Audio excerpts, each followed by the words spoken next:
over. I let the games begin, salute me soldier. Now I'm the captain, and all I do is win. Ball for ball, you know I'm the champion. I show you that playtime is over. I let the games begin, salute me soldier. Now I'm the captain, and all I do is win. Ball for ball, you know. Yeah, here we are. We are live. It is Spitting with Spitter Wednesday afternoon. There couldn't be a better way to celebrate Hump Day with me than to tuning in right now. Real fast, I'm going to shout out my Clock Watch people that are watching, the Power P people that are watching. I'm going to shout you guys out at the end of the show. Let me introduce Christina Wilson. Fam, how are you? I'm amazing. Thank you. I'm sorry. I'm still getting my coffee together here, guys. My That's apologies. I'm in Las Vegas, so it's a little bit earlier for me than you guys. But yeah, I'm doing great, TJ. So good to see you. Thanks for having me. It's great to see. It's an honor and privilege, and it's great to be seen. You know. We were talking earlier that everything was on God's time, and you know, I feel like the most fortunate person in the world at moments like this. You know what I mean? And this is just amazing to me. I'm not going to fanboy out because there's going to be plenty of that during the episode. There's going to be people live commenting and whatnot. So when you're ready, let's get into it. Yeah, 1 second. I'm almost there. Okay. we got our first comment already from Alan Amy. He said, "Let's go." Hey, Chef Christina. Love the Amy Alan. family. Yeah. Before we were getting started too, we were just talking about how great our little quadrant of the town was. Washington Street, Chambers Street, Lewis Street, all the way up to Freeman School. So yeah, the Amy's big part of that childhood. I don't think there was a better 4-block radius at all. Come at me. Anybody in Pittsburgh, come at us. Anybody come at us. I mean, to this day, I think if you like sound the alarm and call for the Washington Street, Chambers Street, Lewis up to Freeman School people, we'll still show up. Absolutely, have, like, the best crew there. But yeah, we were super I feel very fortunate for the community, and you know, it was a different time back then. Everybody's parents worked, and you know, it was like the older brothers and older cousins that were helping to raise everybody, and there were a lot of parents that helped out. Grandparents, God, thank God for our grandparents. I think about my pappies shared half a double with the Fusies and the Fairs with their grandparents, and you know, like we were talking earlier, you and the Amy's were up there. The grandparents for me played a massive role too. It was huge, like, you know, because what's the phrase? It takes a village, right? So it's like anybody's parents at any time could parent the other child, and like it was just so tight knit. You know, we are very, very fortunate. You could also get smacked by another person's parent, and it was quick. Yeah, and it was like you take the hit because you know if they tell your parent that they had to hit you, you're gonna get smacked again. So yeah, you're catching a couple backhands. A quick story. I'll tell you. One time I was at me and Billy were hanging out. Me and Billy and Bowden, and Deb. I was talking on the phone with Marianne, and Deb walked by. I said something slipped to her, and she snatched the phone out of my hand and cracked me with it. Come on. So now I'm getting hit by Deb, and I'm going to go home and get cracked by Marianne. Like, oh, man. It's tragic. That's what it was, though. But nothing better than them 4-block radius. Everything happened there. Yeah. Yeah. We have Timothy Horton just chimed in. He said, your mom talks about you all the time. Tim, God bless her, and God bless anybody that's near her that has to listen to it all the time. Yeah, she's got that gift of gab for sure. And you know, I think she's got 4 of us. You know, I have 3 older brothers, so we give her plenty of content to be talking about. Always have, probably always will. But Tim, thanks for looking after my mom too. I really appreciate you. I know that you were helping her out with rides, and anytime she needs something, I know that she knows she can call you. I know she can call you. And that gives me great comfort being so far away. So thank you for that. Guys, you're gonna get, but don't. My mom's gonna pop off. Don't wind her up. Don't wind her up. Thank you, Alan. Yeah, she's a good one. And I'll tell you what, you spoke about your brothers, and we're gonna go Yeah. off the rip. See, this is the dope thing about having a conversation with someone that's so close, like family, is because I don't really got to stick to the script. You know Uh-huh. what I mean? Like, and we could just chop it up. Like, I've grown to like conversate with John often, and Hmm. he supports everything that I do, whether it's music or whether it's just life shit. He's Yeah, always there and messaging me like, "Great job, like, way to inspire," and like, that's what it's about, man. it Like, is. Yeah, Adam agreed. Adam Hanasak just commented, "It's great to see someone not forget where they came from, P-Berg." Yeah, not a chance. You know what? We all took it. You know, Peaburg is beautiful and it's tragic. It is fucking tragic, but it is so beautiful. And I think, you know, I earned my chops in that town. I think we all did. And even if you were, you know, leader of the pack or on the like top tier with friends and stuff, we all got our ass kicked before. And I don't know, that for me, that stuff like that just sticks with me. Yeah, and I thank God for Peaburg because I don't know. I see people that, you know, I meet a ton of people in my life, but there's a level of humility that you have coming from such a blue collar kind of nose to the grind town, and I want to be. I am positive I want to be nearly as successful. I certainly want to have the work ethic or the resiliency that I have. If I didn't come from 08865, man. That's it, man. Like that's forever with me. That zip code. Real fast. Black Earth just commented. He said, "Thank you for coming on Clockwatch." Chris, if you don't know, Clockwatch is the podcast platform that we Mhm. have shows on. Alan Yeah. has his Around the Turnbuckle. I have Spittin with Spitter. My wife and her panel of The women power have pit. power. Hmm. There you go. Yeah, I when I got that invite, I of course I followed straight away, and I've only gotten to tune into maybe 5 8 minute clips here and there, but there's been some really great conversation. I got to listen to some of the lady stuff a week or two ago, and it was just it's just great that to have a platform, to create a platform, to have Absolutely. these bigger conversations. Yeah. I think everybody should tune in. I think, you know, for a man, for a father, for a husband, yeah, and if I'm being honest, I could be the most self-centered prick when I want to be. So I only know my perspective, Yeah. but it's good to see and hear the women's side of everything, just to open your eyes to everything that's going on in the world. Yeah. Yeah. It's Angel yeah, go ahead. Angel Colasso, real fast. He said, "Christina, hello. I'm a huge fan. Hello, hey." Morning. I saw Raymond Pat sneaking in there too. Once a liner, always a liner. Patty Ray, Absolutely. you know that's right. And Staple. you are one of the most P-Berg things about that town, Raymond. And for you guys that don't know, Ray was the best when I was in school. He always looked after our teams. He was like, I mean, I don't understand how that guy got to seemingly every single game for every sport. I don't really know how he managed it. But Ray still keeps me up to date with everything. Uh, Same. with all the, yeah, he's always texting me when the girls softball team was killing it. When, what's her name? Jess, missing her last name, but the girl that just changed women's Killed basketball for it. the town. Yeah. Saint Amazing. Francis, right? Yeah. Amazing career. But he was Wait a always keeping second. me up to date.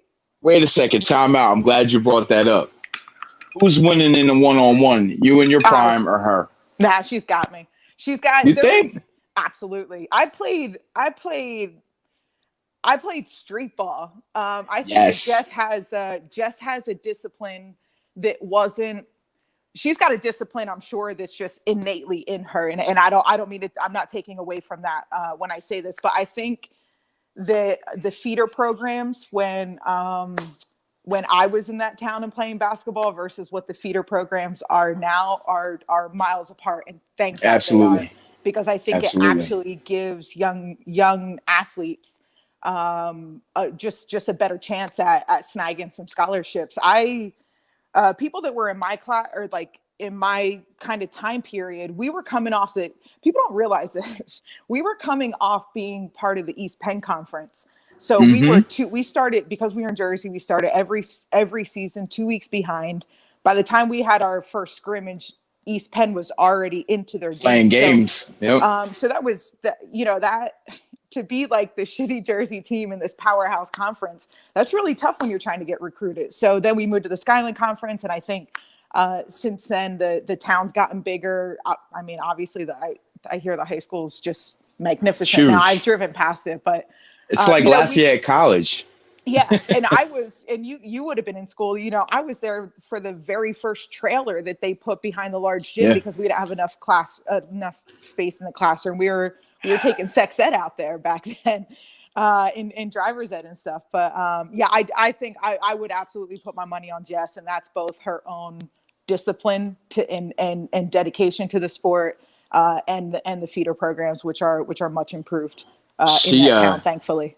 She's different. I got to check out a couple of her games, and she's got like that assassin mentality. Yeah. And it's just like as somebody that plays, as somebody that loves the game, as somebody that coaches, like it's great to see that. It's smooth, and she's a killer. You know what I mean?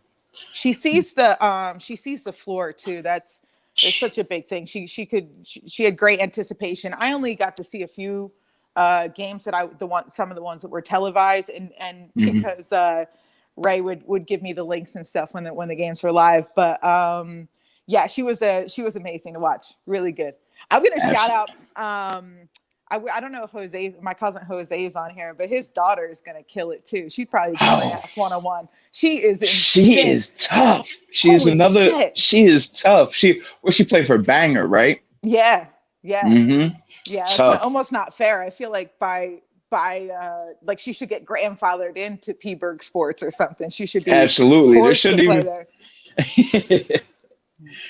Timothy just said you're the Larry Holmes of Peaburg. Hardly. Don't go doing that to Larry's name. Right. Oh yeah, Jose is here. He said thanks, cuz. Yeah. Oh my God, Jose, and what a great coach you are, and I can remember, you know, we relied so heavily on our parents back then.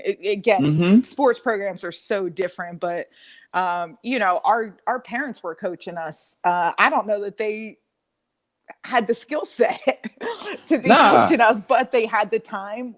You know, it was anyway. But Jose, it's so great to see how involved you are, and I really am thankful for your GoPro, because the last couple of tournaments I've been able to tune in a few times. I think I've seen maybe an inning or two, but thank you. I did have a good jump shot. Thank you. We are having all of Phillipsburg tune in right now. This is so dope. That's really fun. Colleen, my second mom, says, "Hey guys." Hey. Hi. We got 2 hearts, one for me, one for you. Absolutely. And back to your jump shot, like that's what made everybody. We were so competitive. If you were at Freeman School and you couldn't play, like if you weren't good enough, you didn't play. You sat your ass on the sideline until you got good enough. Yeah, or until somebody got tired and got called home, and then you were playing with the B team anyway. Yeah, and that, honestly, that was like I said, we didn't have a feeder program, but thank God for Matt Skirbo and Brian Klein, and I got to play against those guys, and they weren't easy on me. Like I learned how to post up because Skirbo, I mean, he used to do some dirty shit too. He might not remember this, but I do. You know, he'd like do that thing where you could like knock somebody's knee, like make somebody's knee go weak, and then he'd go run the back post, and you know, and they had like 4 or 5 inches on me. But it was when I went back to playing with the girls for game day, you know, I could just muscle out a little bit better. But we didn't have a feeder program. We had some dedicated parents coaching us, but I was lucky that I got to hoop with those guys, because it definitely improved my game. It's funny that those 2 names that you mentioned, Skirbo taught me how to shoot my jump shot. Same, yeah. Which I turned into a career of killing people on the court in the street. They didn't see you coming, yeah. No. But man, listen, the NBA is not recruiting fat white guys at all.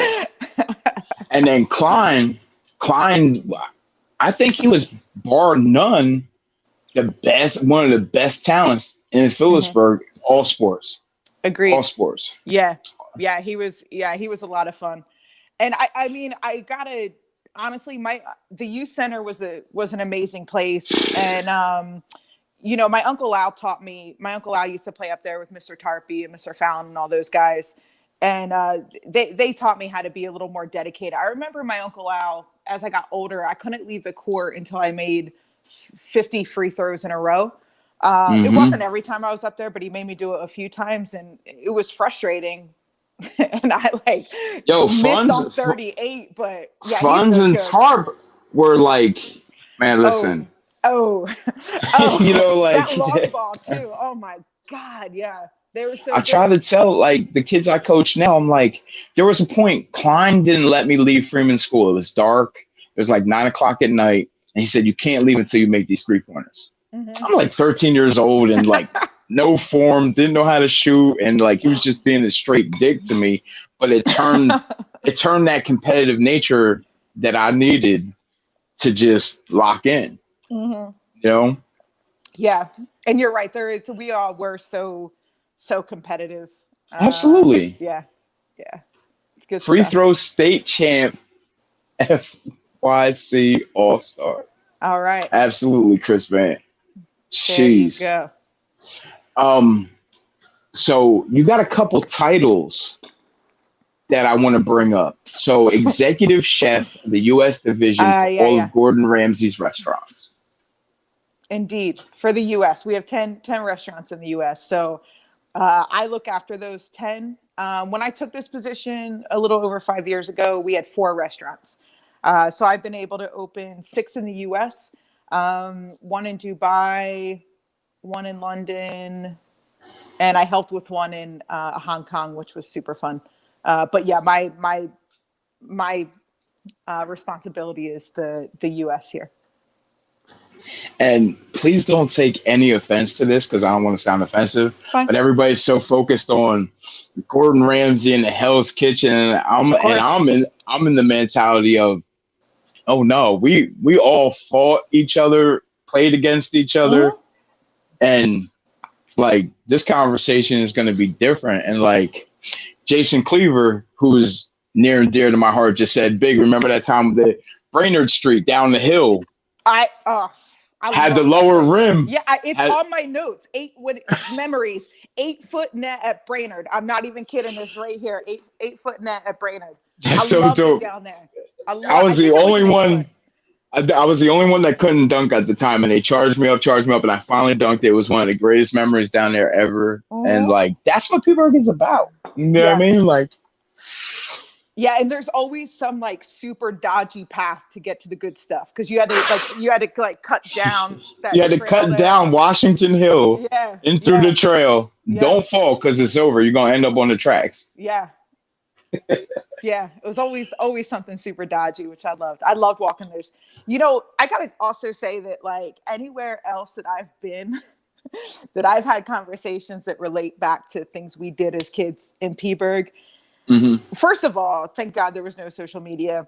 Secondly, we committed. I mean, I guess I should speak for myself, but allegedly, no, I won't. We committed felonies. I committed so many felonies as a preteen and teenager that it blows my mind. And so when I tell these stories like, oh yeah, we just broke in this house and it was abandoned, so it was fine. And we found, it didn't matter. Exactly.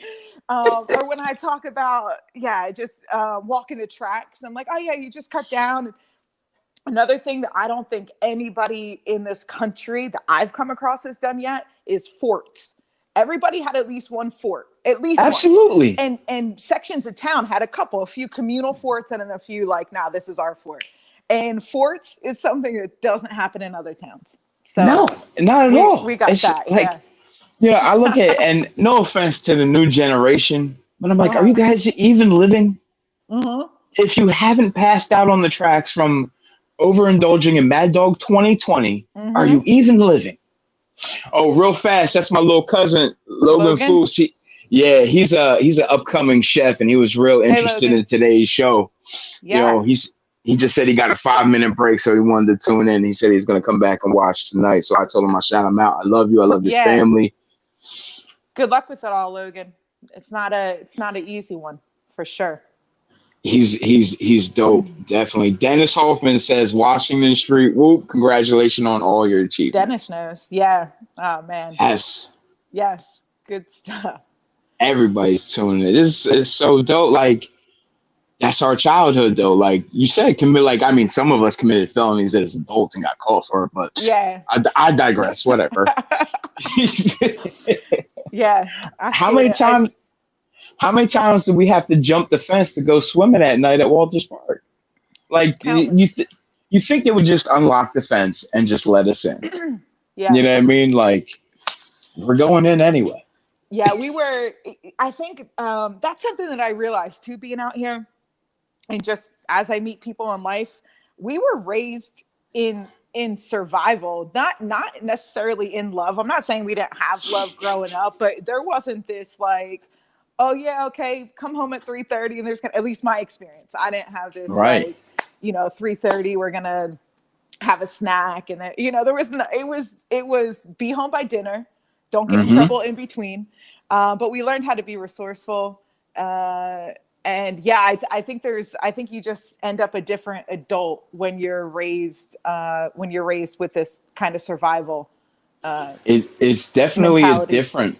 Absolutely. The mentality is way different. Like, and I'm not saying like, these kids are, and not even say these kids, but they face a different set of problems that we face. You know what I mean? Like we were like, realistically, we're like latchkey kids left up to our own devices, figure it out.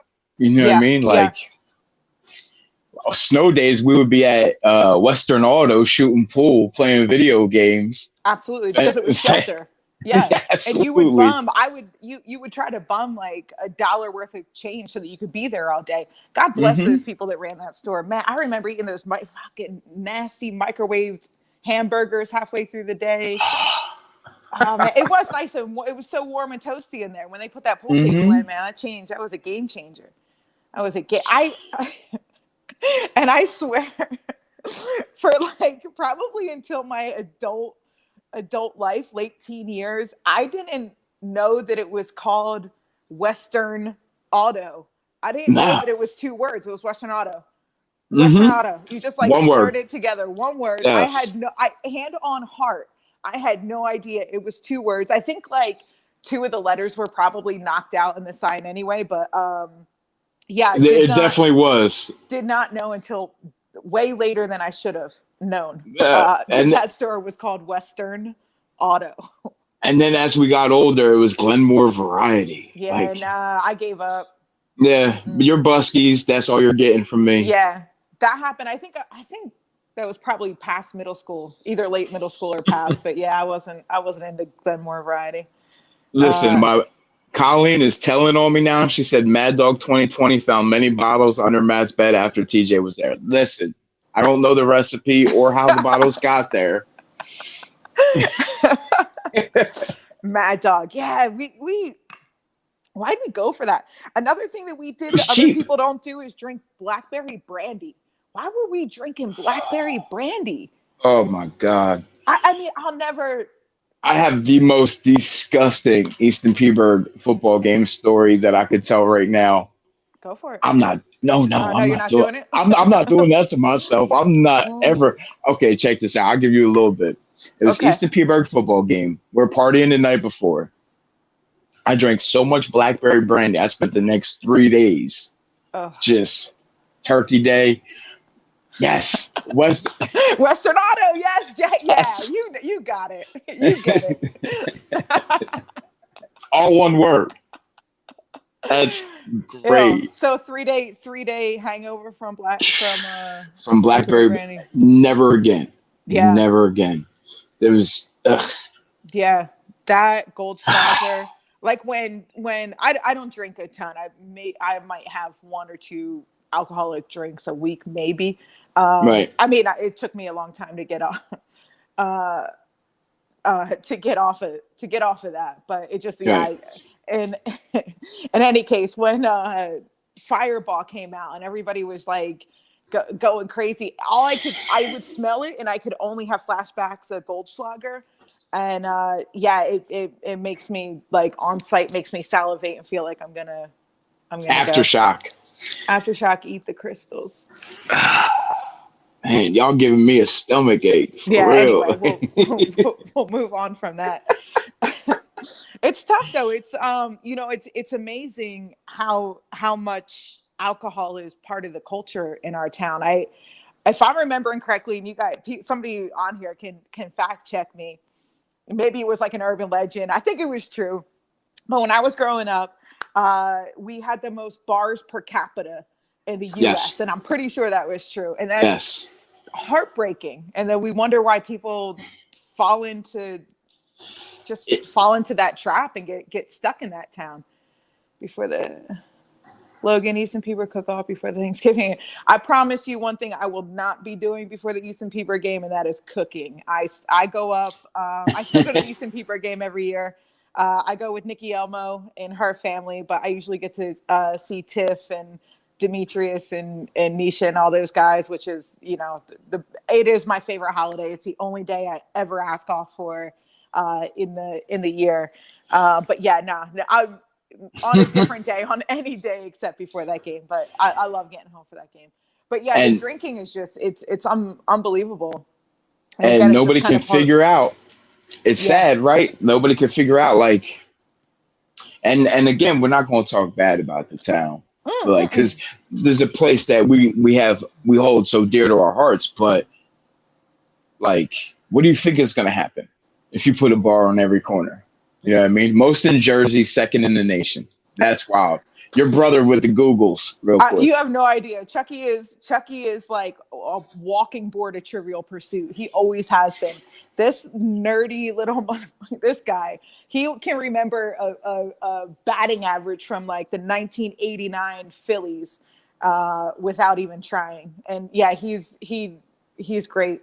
He's got a great memory and does know. I'm sure he did just Google that, but yeah, he was always the smart one. For sure. But that's a Peeberg thing too. Like, if you're from Phillipsburg, you know about how many bars were there. Yeah.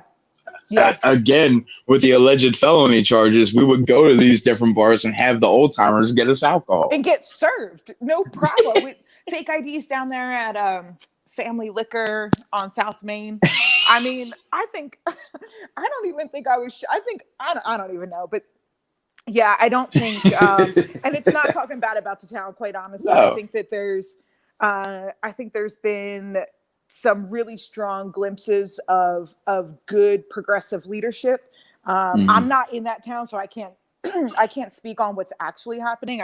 Me neither. For me, everything's from the periphery, but it does seem like there's people there that really actually give a shit about the town, and hopefully hopefully those resources continue to grow and build, and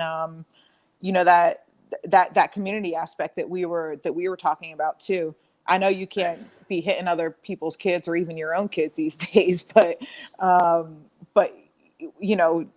it takes a village, as we were saying in the beginning, and the more eyes out there and the more we protect our young kids, the better shot they have. Thank God. I would be, if it weren't for my coaches, oh my God. And I drove them nuts, and I apologize up and down, but they kept me alive. Sports kept me alive. I would have never, I would have fallen into, I'm positive. I know my personality. I know my patterns. And if I didn't have sports as an outlet, or the expectation of being clean and sober and ready to game every single time, I would definitely be a different person. I believe that, and thank God for like the Mrs. Snyders and the Coach Kohlers and Miss Rush and every Miss Burkall, everybody I had that was kicking my ass, and I didn't know at the moment in the time I didn't know, but retrospectively, thank God for them. Coming up, I couldn't figure out, like, Tarp would have me go to the youth center every day, and I would just be there until 8:00 every night. And I couldn't figure out why, as a young kid, like, but then as you get older, you realize, like, my mom and dad knew where I was going to be, and I was supervised, and I wasn't out doing things that I wanted to do, which were less than productive, Like you had said earlier, we were talking about my wife briefly, and you had said she was a saint because, there's a point where the supervision goes away and you're left up to your own devices. Like, that's why I'm glad, like, the youth center is still open, to this day for that reason. I But love that place. since everybody's tuning in with the Hey Chefs, how are you, chefs? Hmm. When did your culinary passion take precedence over everything else? I think when I had the choice for it too. I started cooking as a means to pay for college. I didn't want to take out student loans, and um, I went to school on a basketball scholarship. Fucked up and lost that pretty lickety split. So I had to figure out how to, I didn't want to come back home, and I wanted to finish school. And I didn't, my parents didn't have a college fund. That's why I started balling so hard, because I knew it was the only way I was going to get out of my town. I didn't take a penny from them. And so when I stopped playing basketball and I had to work full time, I was working so many odd jobs. If I would bike message in between classes and in between jobs. So I was waitressing and bartending, and I just found myself. I kept ending up in the kitchen, and the money in the front of the house was great because you're working tips, not hourly. But the back of the house just made so much more sense to me. And in college, I think it was my sophomore year, I talked the chef into letting me work weekends, like 2 shifts that nobody wanted, Saturday morning and Sunday morning. It's all college age kids. Nobody wanted those shifts. And I learned a shit ton. And at first it was just a way to pay for school. And then when I got into my senior year and I had to do my student teaching, because I went to school to be a teacher, I couldn't be in the kitchen anymore because I was full time in the classroom for those 4.5, 5 months. And I just missed it. Like, I missed the hell out of it. I'm not wholesome enough to be a teacher. I can do it and I teach people, but I just Right. I don't have that wholesomeness to me. I just don't. And I think kitchens are just full of misfits, and it's really it's a place for rebirth for a lot of people. And I had gone through some ups and downs again, like getting out of town, playing basketball, losing my scholarship, trying to figure out what I really wanted to be doing, sorting out my living situation. And again, I never called home for money. One time I borrowed $500 for books, and I bawled my eyes out to ask for it. And I paid it back in under a month, and it broke me to have to ask for it. But otherwise, yeah, I felt so at home. And again, it's just the kitchen will take anybody. The kitchen will take anybody, and you can thrive. And that's just what Which I you found for have. myself. Yeah. It just fit, the energy, everything about it just fit because I'm a maniac. Like, when it all cut and dry, and it took me a long time to temper that energy, to figure out how to harness it, and then how to filter it. And so whether I have all this, I could have been a great criminal. I could have been like a great alcoholic. I could have been a great chef. And it took me a long time and a lot of mistakes to find the right filter for the right harness, I guess, for my energy. So yeah, it was mostly accidental that I found it. But as soon as I had the choice and I finished my student teaching, and it was like, okay, now we figure out where you want to teach, you start doing that process. And I was looking at it, I'm like, man, I know it's just not for me. And Not cut out for it. People weren't overly supportive. I mean, it took me, despite not being a doctor, it still took me like 7.5 years to finish college. But so after all that, and after all the hard work of paying for, doing it on my own to finish, and then turn around and say, this isn't what I want to do. I'm going to go work for free for 6 months and then make $8 an hour, then $12 an hour. Like, it didn't make sense, but on my insides and my gut, I was so happy, and am still so happy. So I'm glad I made the move. Sits perfectly with your spirit, huh? Mm-hmm. And that's what it's about. I tell people all the time, find that piece that you love, whether it's like, for me, it's making music or whatever it is that I do, to harness, like how you said, listen, Chris, you know me. I'm a crazy maniac. And it's just about keeping that reeled in and keeping that harnessed. You know what I mean? So I don't fly off left or right and stay on the path. It's surrounding yourself with the right people too, which you've done, Absolutely. which I've done. Yeah, You know, I didn't realize how important your circle is and how important it is to protect that, what you give and what you receive from people. But absolutely. yeah, I've got Like some I have, really great people in my corner. Yeah, I'm super I lucky have that way. these conversations with my wife all the time. Like I read a room very well, and I just I don't want any parts of that bad energy, that negative energy, that cancerous energy. It's just because it sits terribly with my spirit, but then it'll rub off on me, and then I find myself becoming negative, and it's just not healthy for me. Yeah, yeah, agreed. Yoga, I started doing yoga in my early 20s and it absolutely saved me. Really? Yeah, absolutely. I didn't know how to sit in my emotions. Who in town taught us how to sit? No, we come from a No, very like shut up, just get on with it kind of town. get And it I didn't done. know how to sit with that. And Wow. when you don't know how to, it comes out in the worst ways. And I Hmm. found and I knew that was happening for me. And yeah, I'm really fortunate for my buddy who took me to my first yoga class, and it was it was amazing. And there's just a discipline within that I've adopted in my life, and it helps me. It keeps me clear headed and pure intentioned, and yeah, it helped a I lot. just Highly recommend yoga for all you I maniacs out there. I just started a couple weeks back with a personal trainer at 40 Nice. years old. Like I just want to live longer at the end of the day. Mm-hmm. And he's killing me in the gym. And like I literally hate him for it, but I feel so much better. And Yeah. I find myself like I'm not wound up. You know what I Yep. mean? Like because at any given time, like I can wind up real quick. Yeah. And it's just not even there. Like, I'm just very calm and mellow and centered. You know what I mean? Like, Yeah. And as soon as you get your mind working in sync with your body, it helps everything else out. Yeah.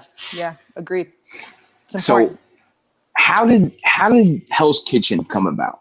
Ah, Jesus Christ. A series of escalating dares, really. No, funny. Really? This is actually a funny story. And like, it feels like a fable of sorts, but this is a true story. And this is how it happened. Um, when I decided I want to be a chef, I left teaching in that kind of world. I had some good friends out in Conshohocken that owned a couple restaurants. They weren't my good friends yet, but we had mutual friends. I asked this chef, "Can I come learn from you for free?" Yeah, great. I had been working for this restaurant in Conshohocken, right outside of Philly, for probably about a year, and had gotten promoted. And it was a Tuesday night.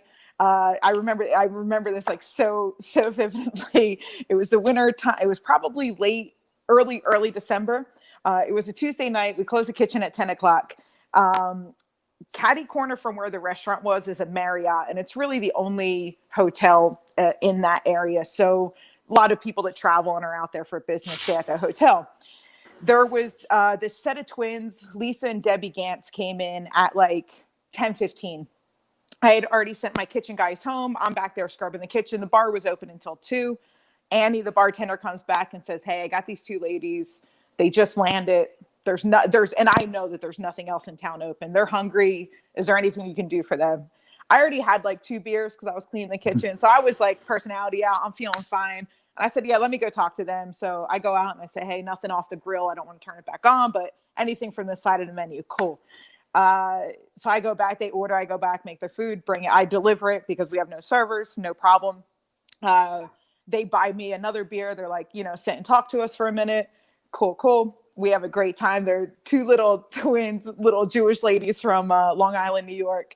So much personality, thick ass accent, amazing. We got on like a house on fire. So, and they were down there casting for Grill It with Bobby Flay. It was a show. I don't even think it's still on.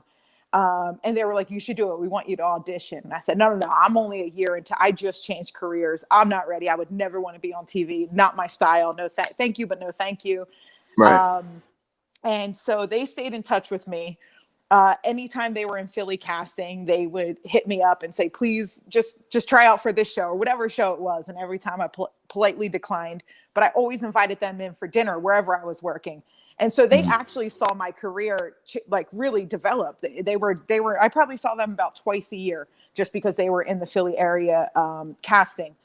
So fast forward 6 years from when I first met them, when I cooked dinner for them that Tuesday night. I'm now cooking at a restaurant called Lolita in Philadelphia. It's one of Philly's top 50 restaurants. It's to date my favorite kitchen, my favorite crew, best place I ever worked. I absolutely loved it there. We used to just fucking burn. I mean, it felt like a game every day. Like I love that place still to date. Again, my favorite place. So Lisa and Debbie were in town casting for seasons 9 and 10 at Hell's Kitchen. They were there for Saturday and Sunday casting. They come into my restaurant Saturday night after they're finished, like they always would, and it's an open kitchen. And they see now I know what I'm doing. Like I can burn now. And so after I decked them out, come out, sat with them after their meal, and they're like, "Come on, it's been 6 years. Like, come on, you got to try out for this." And they were having casting the next day I think it was from 10 to 6. And I said, "Okay, here's the deal. I'm a New York Giants fan. My dad was a big Giants fan. I still am a big Giants fan. The Giants were playing the Redskins, and they needed to win to make it to the playoffs. They had the 1:00 game. And I told them, if the Giants win, I'm going to be buzzed and in a great mood, and I'll come and audition. If they lose, I'm going to get drunk with my boys and, maybe next time." So the Giants won. I went a little bit buzzed, all sorts of personality, ready to go. And then there was like 1,200 people left when I got there, and there was only 2 spots left to make either season 9 or 10. And I got one of them, and then went on to interviews up in New York and then out in LA, and that's how it happened. The Giants won, and I showed up. That's really what it. That's really what it was. Such a dope story. I'm not gonna ruin it with my utter hatred for the Giants. I know. Sorry. Are you a Birds fan? Is that what it is? No. My wife is. I'm a Raiders fan. Oh, oh my God, they're coming. I'm gonna, if we have the time, I'll show you this. Yeah, the Raiders are coming. The stadium out here is incredible. It is absolutely incredible. So maybe me and the wife will probably have to come out to Vegas. Come out next. They're not having. I have season tickets, so they're not having fans this year. But if you and Jackie come out next year, I'll give you tickets. Come out when there's a home game. Yeah, I love that. What? Yeah. What's Gordon like? He's amazing. Because I could talk about like the whole Hell's Kitchen experience, but me and you are vibing right now. So hey, is that Raheem giving shit to the Giants? Easy. Yes. Easy, fella. Easy. Everybody gotta relax. Even if it's true. You see it. Yes. So Gordon he's amazing. Yeah. He's amazing. I couldn't ask for a better mentor. Me and Gordon, like, even from the jump on Hell's Kitchen on set, we got on right away. And there's this thing with Gordon that he does if he trusts you, is he'll always call for you, even if you didn't fuck it up or whatever. He'll call for you because he knows that you'll give him what he needs. But we got on straight away. I'm really good in dinner service. Challenges, I'm not. It's just not the way I cook. I don't know. There's never a time in real life that you need to come up with a dish in 20 minutes with these 4 ingredients. My brain just doesn't work that way. I'm fine with it. That's not everyday life. But services, you can't touch. I mean, I knew that they couldn't touch me. I was solid in service. But yeah, we work. Gordon and I work in a very similar way where there's a lot of nonverbal cues, and a lot of that comes from sports. It's like you make eye contact. You don't have to say, "Here, come pick top right, hard top right." I'm gonna roll back. Like because you know how to dance with somebody. And so, yeah, Gordon and I dance well together. Lucky me. Yeah, he's amazing. And probably the best thing that he does for me is he'll give me projects that are just a little bit ahead of what I'm ready for. He's found that, and I found that I work better that way. working up towards something instead of being on a level that's, I don't get complacent. Just, it's a different energy that I put into it. So when I'm learning within it, I do much better. But yeah, no, I couldn't ask for a better mentor. He's been amazing, and he's so great to my mom, to my family, he's just a good guy. Yeah, absolutely a good guy. He does he always intimidate everybody, or is that Yeah, just no, he does. He's like, I mean, he's also like 6'4". He's stacked. He does marathon. He does Ironmans and shit. Like, he's super fit. And he just has, some people just have a presence to them, and he's super absolutely? magnetic, and he'll come into the room and change the entire climate of it. Just him. And for the most part, it's great. I have definitely had my ass nailed to the wall by Gordon, and it is, and I said this when he was alive, and I'll say it even in his death, with all due respect, I would rather disappoint my father than disappoint Gordon. Like, he makes you feel that way. Mm. But he also gets the best out of me on account of it. So, yeah, I mean, I appreciate that, but he's a solid stand-up dude, super funny. You guys won't ever really see it, but he's like a 15-year-old boy in a sense of humor, and he loves to play pranks, and he's like a super awkward dad. Like, he's such a nerdy dad, and he embarrasses his kids all the time. But yeah, he's an amazing man, really good, just like a good man. Love it. Love it. So when it's all said and done for you, what's next? I don't know. That's a really good question. And I think about it a lot. We got some big projects coming up with Gordon, so I know I feel confident and comfortable to be getting those things done for him in the next couple of years. I think ultimately, I do want to I want to be working with kids again in some capacity. I have like a little pen pal thing that I do with some kids that I meet, and I think I might try and take that to a bigger platform, and try and get a bigger reach. I'm looking to go back to UNLV now to concentrate in public health. If I could pick something, if I could, like, right now choose a passion project, it would be school lunches and healthy eating for low income families. It's really hard to eat healthy when you don't have a lot of money. It's super easy to buy shitty food, and it's unfortunate that our country has rigged it that way, because Mhm. I won't get political, because I know it's not what it is, but it is rigged. It is absolutely Absolutely. rigged. It is absolutely rigged that Absolutely. way. And I think I can remember being young, oh man, listening to Dead Prez, and it was the first time that I heard what was that? It's good in hip hop. Lentil soup is mental fruit. And I remember like Hmm. hearing that, and then, I mean, they write songs about the food you put in your body, and it just Hmm. it really hit home for me. And I think I think there's so much of it that's rigged, socioeconomically and geographically and such. So if I'm yeah, in complete agreement, because as you take that side and that spectrum, my fight is with Big Pharma yeah, right now. You know what I yeah. mean? And it's like, I see how the system is rigged. You Mhm. know, Yeah. And I wish they would just, and this goes back to like school systems and stuff too. Like, we should know that we can heal ourselves with food. We don't, I mean, there are things that need medicine. I am not saying that there aren't, but hey, there is so much more damage that we do to our bodies thinking that we're mm, providing nourishment, and we're not. And no, yeah. So what's next, once I get these next like 150 restaurants open for Gordon, I would yeah, likely want to get into something down that avenue. It's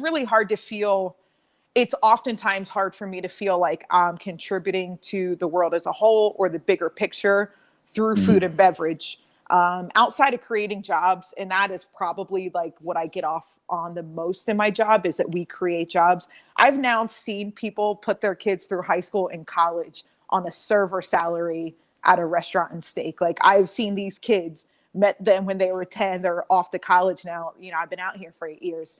And I really appreciate that. But I struggle sometimes with what and how I'm giving back to the world, and contributing to, the vibration that's meant to keep us all all Yeah. thriving and spinning here. So yeah, I think something with kids, and then again, just making better food through urban gardens and stuff like that, and public policy a little more accessible for low income families. That's so dope. We had a comment earlier, and it was Logan. He said, what great advice has Gordon given you that you could share? Oh God, he's given me probably the one in my very unique position was don't read the comments. And I didn't listen to him at first, and then I learned very quickly why you don't. But I think that I don't think that is only applicable to social media. I think just being confident, him encouraging me to be confident in my own path, and to like not quit at any cost, to always kind of finish. That's probably the best that he's ever given me and put into action through his support is whatever you're choosing, just choose it confidently. That's some great advice. So you don't read any comments now? I read some, but I mean, the minute I start to not feel good, Right. because for every dozen comments that I get that is like, hey, you helped my daughter, or, you know, my son wasn't sure and he's thinking, like, whatever it is, there's also ones that are like really nasty. And Absolutely.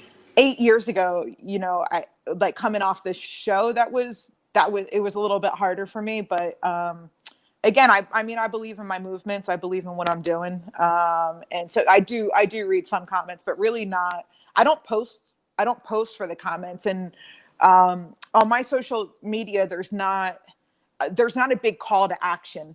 Right. Whereas for your platform, you want to engage people and start conversations and Sure. But sometimes to a fault. It's all good though. I mean, we have to get comfortable with uncomfortable things, and being more open to different perspectives. And that's my thing, is like, whatever you give me, I'm completely comfortable talking about it. You know what I mean? But everybody's not completely comfortable talking about it. Yeah. Alan Amy said this interview is off the charts. Continued success. P-Bird proud. Thank you, bud. I appreciate that. And right back to that, like how you said you don't read the comments. P-Bird provides a tough skin. Mm-hmm. And correct me if I'm wrong. There's not shit you could say about me that I haven't already tackled myself. Yeah. You know what I mean? Yeah. Like, you know how early you gotta get up in the morning to hurt my feelings? Yeah.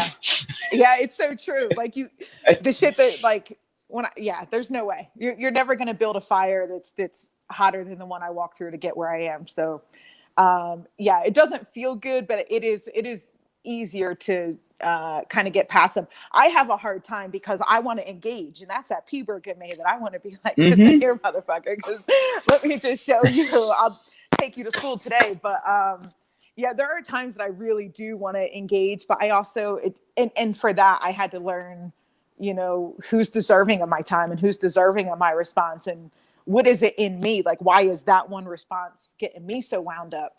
What do I need? Where's the little like pinhole in my armor right now that actually why is this affecting me so much? Yeah. So, you know, I'm able to turn it in and you know, get something from it. But I say all the time, like, I know I'm not everybody's cup of tea, and I'm okay with that. You know what I mean? But like, you know what you're getting with me. You know, like, the internet's tough that way, because we grew up in say that shit to my face. You get punched in your Facebook. I will punch you right in your Facebook, and then be cool with it. That's funny. That's great. That's a really good quote. Like, it's like the internet shit just like, I don't know. I came up, and that's the thing about P-Bird is like, we weren't fighting our enemies. I'm fighting my best friends because we think we're better than each other, or whatever the case may be. And that's what made us who we are. It's who the fuck are you talking to? Absolutely. And that's somebody that Jason Applegard, that's somebody that kicked my ass at a very young age. You know what I mean? Hey, Mark, what's up, man? Thank you for tuning in. I love you, bro. All right, listen, TJ, I dig your hair and your interview. And listen, yo, somebody told me to cut my hair. Check this out, right? COVID hit and I had short hair, but then I couldn't get a haircut. So this, like, it looks good. This thing has been going. I got 2 Slim Jims, a jar of money, a Lunchable, and 2 fish sticks up here that I don't care about. You know what I mean? Like, I don't give a fuck about if somebody like my hair or not. I'm chilling. I'm 40 years old with a good hairline and luxurious curls. Got this shit. You know what I mean? That's amazing. That's amazing. And But, very true. Yo, so now we're gonna get to the little spitting with spitter side of things, right? Because like, you know how much music has impacted my life. Yeah. You know, and I tell people all the time, like, everybody needs something, and for me it was music. And it wasn't even just often creating music. It was music was my escape. Like, as kids, like, I always had headphones on and I was always listening to music. There wasn't shit you could tell me. You know what I mean? Like, that's my sis right there, and I love you, sis. Thank you. Yeah, I'm about to put it back into like little afro puffs like the Lady of Rage. But to the music, Chris, who is in your playlist right now? Who's in my playlist right now? Let me look. I don't care. Lionel Richie is on my record player right now. Playlist, as far as new, I mean, I listen to a lot of old music all the time. I've been on a big Dolly Parton and Tina Turner kick lately. Fleetwood Mac, Whitney, Lionel. That's pretty regular. I think recently, I'm not really like up to speed with what's happening in hip hop and rap right now. I can remember, I forget Dylan's last name, but I can remember in '96 when those bootleg tapes of Junior Mafia and DJ Clue were coming down from New York, and we would just get blazed, drive down North River Road, and just listen to these tapes and falling in love with Lil' Kim and Foxy Brown. And that was the first time that I guess I was lucky, had MC Lyte and Queen Latifah and all that, but it was a different female rapper then. But yeah, I think, what am I listening to now? I'm into this guy, Childish Gambino. I love Cautious Clay. I love Kehlani. My God, I wish that woman. Oh man, she's something else. I hear everybody loves her. I've never listened to anything from her. I love her. Who else? I listen to more country music than I'd like to admit. I also listen to kind of Lord and Bleachers and a little bit more indie alt style music. But I think the last thing I had on upstairs was Cautious Clay, because I was trying to chill, trying to come down from the day. I'm not mad at it. Usually, man, listen, my musical taste is all over the place. I have like real bad musical ADD. Yeah. So Same. like I have 56 playlists, all different kinds of shit, you know. Yeah. Who are your top 5 artists? Top 5 artists, Jesus. That's a tough one. Sam Cooke for sure. Sam Cooke is like probably number 1 for me. I have a deep love for the soul music that came out of that era. So Sam Cooke, Otis Redding, Fleetwood Mac is a big one for me. I'm trying to think of people that actually influenced me through music. Yeah, I wasn't expecting that question. Sorry, but I know Sam Cooke is definitely for sure up top for me. That's dope. Nick Campbell said, I worked with her dad at Meineke. He talked about her all the time, and he was a good man. Thank you. I appreciate that. Yeah, I love my dad. I miss him.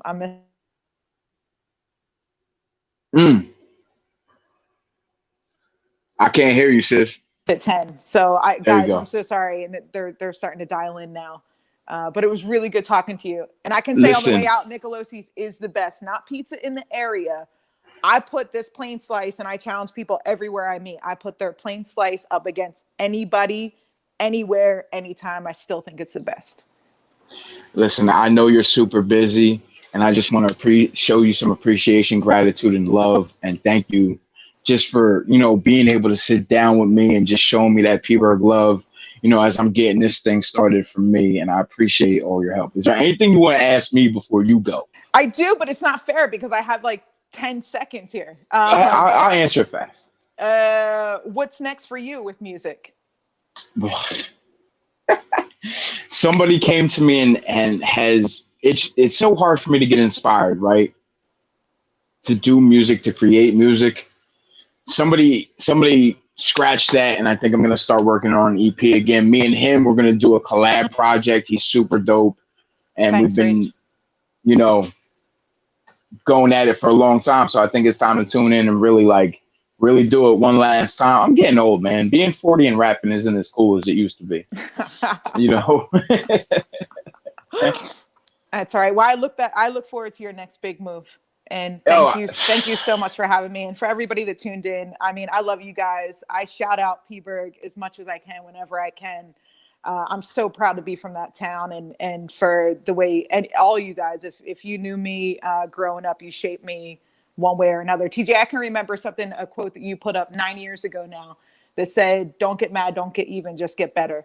And that shit stuck with me for the last nine years or so. So you guys I have it tattooed to my arm because my wife told me that.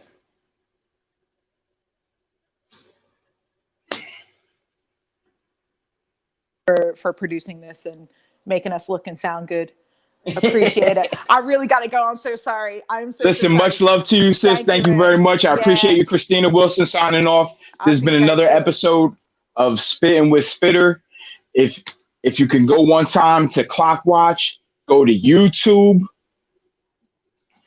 click the like, subscribe, tune in to Power P Monday nights at 9. Around the Turnbuckle is Saturdays. I think their new time is 5. It may be 6. I'm not sure. Clock Watch is Sunday nights at 9 and Tuesday nights at 9. And you can catch Spittin' with Spitter on Wednesdays at noon. And just for y'all, I got a bonus episode this week coming Friday. I got Anthony Russo, the Gambino crew, coming to sit down and interview with me. And I'm signing around the Turnbuckle Saturday nights at 6 p.m. Big Al Boski, Black Earth, King Clips, Lady E, Chrissy. We got a whole cast of killers, man. Thank y'all. I love y'all. Have a good day.